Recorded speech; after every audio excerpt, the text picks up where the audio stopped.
Hey guys, in this video we've got the Arrma Vorteks Boost. Now the Boost is a new platform that they come out with. Still has the same chassis as the 3S stuff, but it's got the mega components in it, and instead of being 4-wheel drive, this one's 2-wheel drive. But they do have an upgrade kit that you can put in it to make it 4-wheel drive still. The 3S version of this goes 60 miles an hour. It says it right on the box. This one here, 30. It is a brushed setup, but the price point is way down there. This has $199 on the box, so that is fairly affordable as far as the platform goes. If you're new and just breaking into the hobby and you don't have a skill set yet, or you've got young kids that are just looking into doing this, this may be the answer. We'll find out today when we dig it out of the box and see what makes it tick. This will be a lot of fun. Check this out.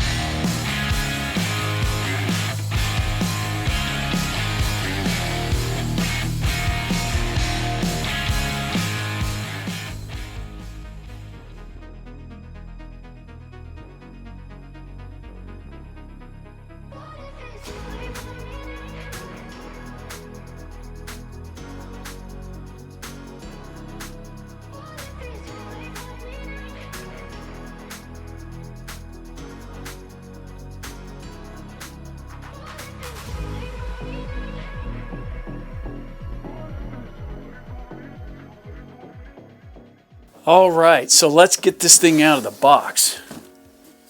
I always like this part.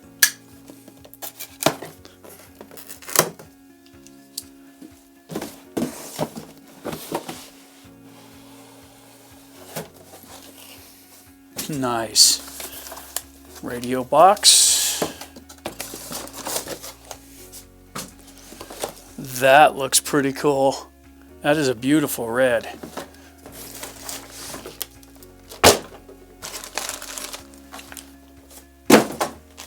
And we've got the packet. Cool. So let's go over what came in the box. So first things first, let's have a look at the radio. And this here is what comes with it. This is the SLT2, and it is a little guy. This is tiny little radio, and it weighs nothing. It feels really cheap in the hands, but then again, we get a functioning radio with a $200 RC. You can't expect too much. It feels, you could get used to it, I think. The spring tensions feel just a little bit tight, but that's okay. As far as the rudimentary controls, it still has the cut down on the power, so you can turn it down to 50%, run at 75% or 100% power, which will get you slower speeds for newer people and faster speeds for those that are a bit more skilled. So I wasn't expecting anything more than this, so this is what I expect. I just hope it works well. So we'll get to that in a minute. Also, it comes with a binding loop. There we go. So it has a binding loop there. And it comes with your typical packet, except this one comes with batteries, which is pretty slick. So batteries for the transmitter, which you usually don't see in the Arrma cars, that's pretty nice. It has a rudimentary toolkit here. It does have a couple of snap rings that go on the shock absorbers to adjust them for tension and that sort of thing. And then it's got the usual manual here. And these are usually pretty good. I don't see any need to take it out. I've seen a lot of these. It's a pretty basic manual, but it does carry everything you're gonna need if you have issues. It has part numbers, explodes, and all that stuff in here. Don't lose this, guys. And now for one of the parts I really enjoy about this kind of thing. It's getting the plastic off. And a lot of people just tear it off and everything, but you only get one chance to do this, and it can be exceptionally satisfying. So here we go.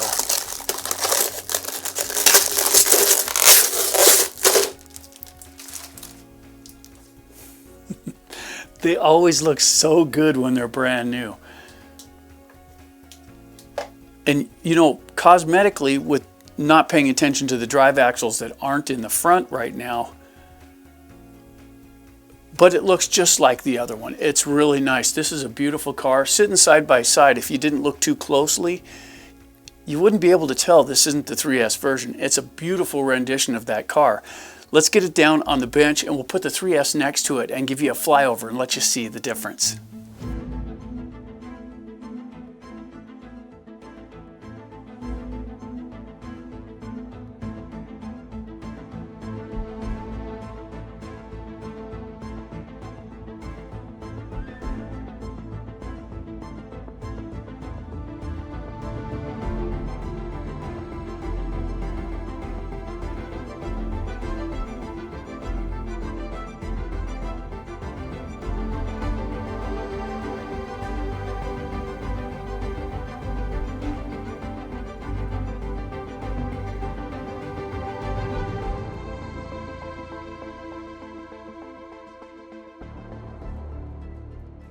Okay, now that we've looked in the packet to see what's involved there, let's have a look inside the car. And we've had some Megas in here before, and we know what they look like. And this does look very typical, with one major exception from your standard Mega. Here's the hub right here that drives the center drive shaft. No center drive shaft. There are plugs in the outside here that can be removed, but there is room. You pull those out and you can put a front differential and drive shafts in it, which will make everything four-wheel drive. This is a two-wheel version now, which is kind of cool. I used to race the Losi Triple XTs, and they were a two-wheel drive truck like this. This one's way heavier than the race trucks, but it does kind of bring that back. As far as the motor goes, this is your typical 12-turn in it. Those are pretty good usually. It's not super fast, but if speed's not your thing, this is such a cool looking car. The speed control's up here, radio right there, and the servo is right up in front of that. It does have the plastic casing for the transfer case here. There's no aluminum here, and that's to be expected for the Mega style vehicles. Other than that, it looks very much like its big brother. And big is kind of a thing, because big brother, as far as the 3S version, this looks very much like it. And if you took a good look at the flyover, you'll notice that our Vorteks is upgraded pretty substantially, and it was necessary because we're really hard on these. But if you're not super hard on them, if you're not into sending them and stuff like that, the stock arms and stuff should hold up pretty well.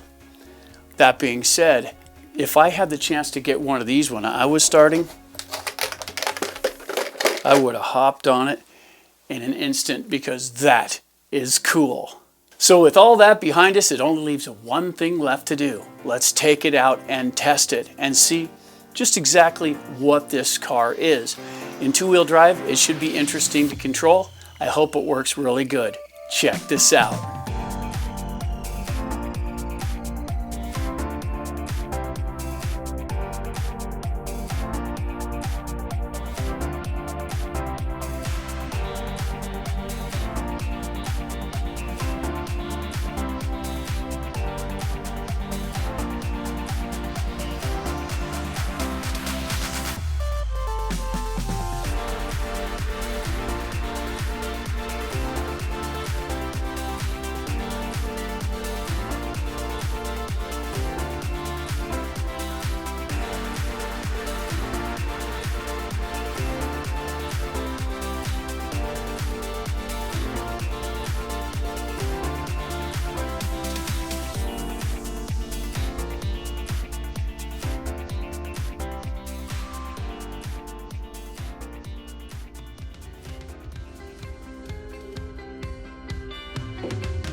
Okay guys, there's the running footage for the Vorteks Boost, and you know, this is a cool car. It really is, and we tested it as it should be tested as far as what it's designed for. This is very entry level, and that means this one comes in at $199, guys, for the price, and I really think you get what you pay for on that. However, it's not perfect.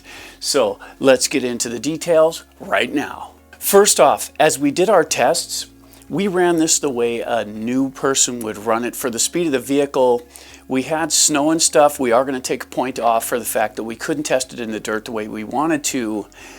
But I've run enough of these things to know how that would generally handle in the dirt. Still, we are going to take the point off because we couldn't get into those situations to actually test it. Still, if you're new to the hobby, most people are going to go right out in the driveway and play with something. And the speed this travels at, which is right around 30 miles an hour. I don't think we quite got that fast, but it was pretty good actually.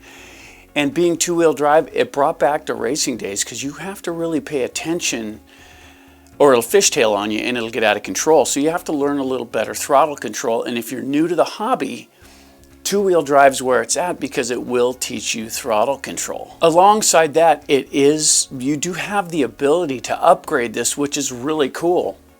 Right now it's a two-wheel drive, but they sell this for just under $40, and this is the upgrade kit with the front differential, the drive lines, and all that cool stuff. Let's show you what that looks like. So you even get the center drive line with it, so that's cool. But when you go to install something like this, and we'll do this in the next video, show you how that's done, but be aware this is a brushed system, and right now at two-wheel drive it's only running the components in the rear. So it's running from the transfer case back and only these, which means when you throttle up you're only running the resistance of the rear wheels, which allows the motor to run a little easier and everything goes nice and smoothly. Once you put the front wheels into that link, so when you hook the front wheels up, it doubles the inertia of startup, drawing more amperage and shortening your runtime. Now, I'm not saying that's a bad thing. Just be aware that one, you're not going to get the runtime you get in two-wheel drive, and two, you're going to want to keep an eye on the temperatures as far as that goes, because the higher the amp draw, the more it heats the motor. The more the motor has to drive as far as the components and whatnot, the hotter it will get. And there's two ways you can deal with that. Now, we were running a 7-cell pack, and that's this one here. And these sell for about $30, guys. So you're going to have to tack this on top of the cost of the car and the radio and all that stuff. And then you'll need a charger. And this one here, this is the S1100. And it's $100. But there is a kit out there, and I'll show you that right here, that you can get for about $60. Comes with a basic charger and the battery. So that's an add-on of only $60. Which brings that to about $260 without tax. So still, that's a pretty good deal. I'm pretty sure I can cover everything else in the 4 questions. And question 1, is it fun? Question 2, is it durable? Question 3, is it worth the money? And question 4, where does it stack up in our collection? And that's something that we're going to change in this video. This is the first one where we have it split up into 3 categories, and each car has the ability to be in more than one category depending on how it rates. Now, first off, we have our overall list with every car in it. Then it goes down to the high-end category, then it goes into the budget category, and below the budget category, there is entry level, and that is under $260. So this car lands in the entry level category because it is below that price point. And that's a good thing. So question number 1, is this fun? Well, yeah, it's fun. I had a really good time with it. Is it a speed demon? Absolutely not. But this is entry level, and if you just look at the size of the radio, I mean, this is designed for kids or people that are brand new to the hobby. This is not a good radio in my experience. There was control issues with this particular one, and maybe I just got one that's acting up. But there was control issues with this one, and I was having real heavy latency in the steering. and it made it really hard to drive. It was kind of difficult to hit the ramp with, and I know if I swapped out some components, I could make it work really well, because the rest of our 3S platform stuff works really good. Other than that though, the speed was pretty impressive, and keep in mind we're running a 7-cell battery, which is 8.4 volts, not a 6-cell. So this has more voltage than a 2S LiPo. Still, at the same time, it ran a good long time on those, and they're a lot easier to maintain with those nickel metal hydride batteries versus the LiPos, which require storage and all that stuff. Still, at the same time, the overall experience was good, and I was smiling most of the time. And you know, it reminds me that even though we get heavy into the hobby and we've got these high-end cars, for somebody, they got that for Christmas, and that is the bomb. And I can't argue, that is a really cool car, and it's built just like its brother, the 3S. And so for fun, I'm going to give this one 8 out of 10. And question number 2. Is this thing durable? Well, it's built on the 3S platform, which is impressive in the first place because it'll hold up to 3S batteries and run at really high speeds of 60 miles an hour. The arms, the chassis, everything is the same except one thing here. Now they have solid links for all your connector points at the tops here. I like this. Most of the time when I have problems with these links, it bends the metal part or breaks it. But each car that I've got that has these solid connectors, they're just plastic, so they'll bend and bow and they'll pop back into place. They hold up a lot better than the ones with the adjustability to them. If this is set up right from the factory, you don't have to adjust anything anyway. It runs good. This doesn't have any ability to tune the steering. It is what it is, and that's fine. I would suggest if you're going to go and tune the steering, just change these links out to the adjustable ones so you can change your toe a little bit and make it what you want it to be. But it's a lot more durable with these. We had absolutely no failings in the car whatsoever. But guys, it really doesn't go fast enough to break it. It's tough enough to handle 3S. Brushed isn't a problem. So this thing is outstanding as far as that goes. It really holds up good, and it's designed to be tough. Still, we weren't able to get it out in the dirt where we could really launch this thing.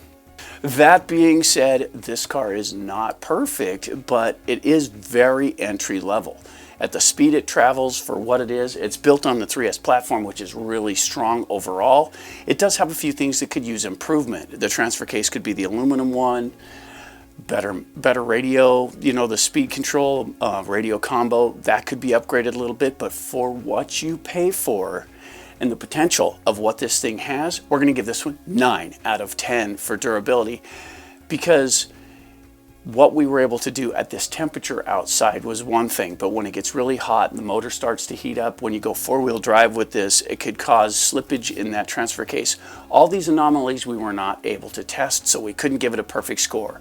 Still, this is a great machine, and with some small upgrades, you can make it even better. And question number 3, is this thing worth the money? Well, yes, it's worth the money. Think about it this way. If you're new to the hobby, or if you have kids that are into this stuff, this is a really cool 10th scale. So it's good sized, it moves pretty good, it runs a good long time on a battery, and it's durable. It'll hold up to a lot of punishment.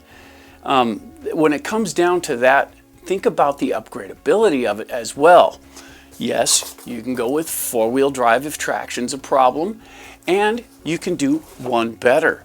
If you change out the motor housing, that's the transfer case, the slipper, you can turn this into a 3S, which means you can start at 2S, move to 2-wheel drive, move to 4-wheel drive, and then you can make it a brushless system all on that chassis. So one, you get something that is upgradable, something that can grow with your ability.